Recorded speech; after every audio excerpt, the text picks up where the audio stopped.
नमस्कार, news special देख रहे हैं आप। मैं हूं आपके साथ ऐश्वर्या दुबे और बुलेटिन की शुरुआत करेंगे बड़ी खबर के साथ। झारखंड से इस वक्त की बड़ी खबर है, जहां केंद्र सरकार ने चंपाई सोरेन की सुरक्षा बढ़ा दी है। चंपाई सोरेन को Z+ श्रेणी की सुरक्षा दी गई है। तो दिल्ली से लौटते ही उन्हें Z+ सुरक्षा मिलेगी। अब चंपाई की सुरक्षा में 33 जवान तैनात रहेंगे। 30 अगस्त को चंपाई बीजेपी में शामिल होंगे।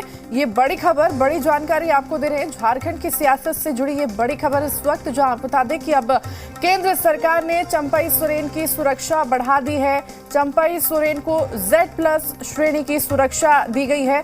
दिल्ली से लौटते ही उन्हें Z+ सुरक्षा यहां पर मिलेगी, यानी कि अब चंपाई की सुरक्षा में 33 जवान यहां पर तैनात रहेंगे। तो वहीं आपको बड़ी जानकारी ये भी दे दें कि 30 अगस्त को चंपाई सोरेन जो हैं वो बीजेपी में शामिल होंगे, बीजेपी की सदस्यता लेंगे।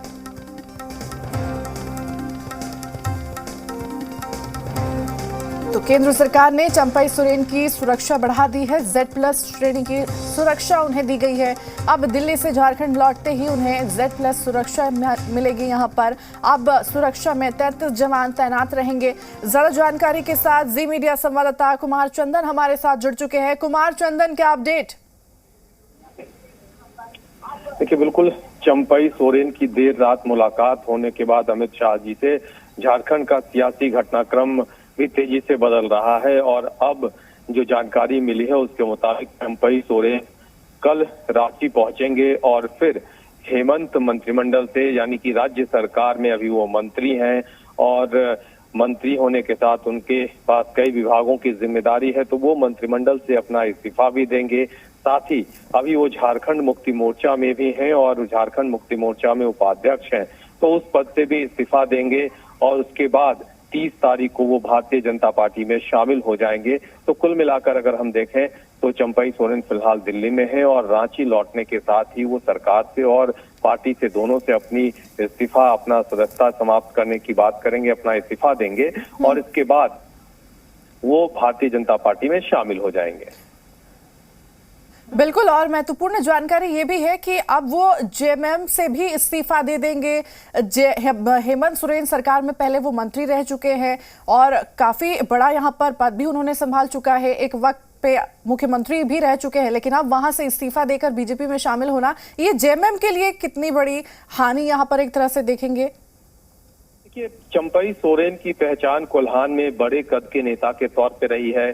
झारखंड मुक्ति मोर्चा के संस्थापक सदस्यों में से उनकी पहचान रही है और लगातार 91 से वो जो है चुनाव लड़ते रहे और चुनाव जीतते रहे हैं और कोल्हान में झारखंड मुक्ति मोर्चा के एक सशक्त नेता के तौर पे वो रहे हैं पार्टी के साथ।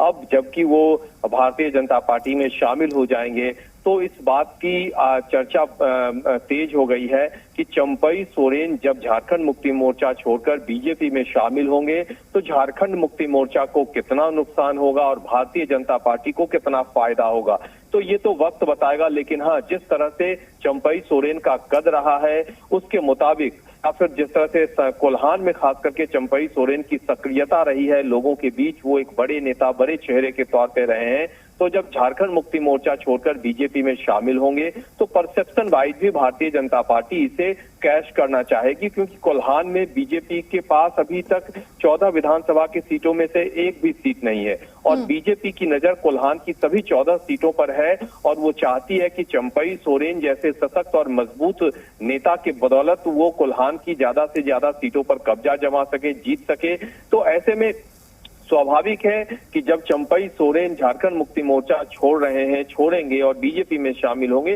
तो ये झारखंड मुक्ति मोर्चा के लिए एक बड़ा झटका तो है ही कि जो संस्थापक सदस्यों में से रहे हैं, शिबू सोरेन के साथ जिन्होंने पार्टी के शुरू से ही लंबे समय से पार्टी के लिए काम करते रहे, संगठन के लिए काम करते रहे और अब जाकर वो झारखंड मुक्ति मोर्चा छोड़ रहे हैं, बीजेपी में शामिल हो रहे हैं, तो ये तो झारखंड मुक्ति मोर्चा के लिए झटका भी है और नुकसान भी है। ठीक है कुमार चंदन, तमाम जानकारी साझा करने के लिए, जुड़ने के लिए आपका बहुत बहुत धन्यवाद।